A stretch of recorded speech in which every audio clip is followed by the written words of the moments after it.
ইউনুস ভাই, আমরা আপনাদের সাথে সকল ব্যবসা বাণিজ্য চালু করতে চাই। পুরনো সবকিছু ভুলে গিয়ে আবার নতুন করে চালু করতে চাই।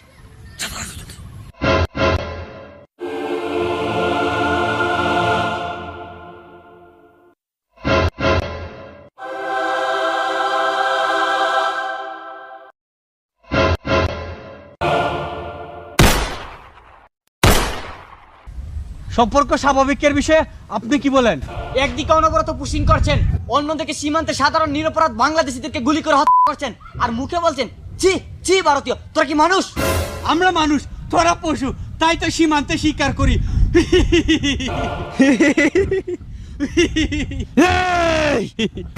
তুই এত সাহস কোথায় পেলি? থাম, আমাদের পুরো ভারতবর্ষে তোদের বাংলাদেশের একটিও দালাল খুঁজে পাবি না, অথচ তোদের বাংলাদেশের অলিতে গলিতে আমাদের দালালের কোনো অভাব নেই। ওরাই আমাদের শক্তি, ওরাই আমাদের সাহস। তবে মনে রাখিস,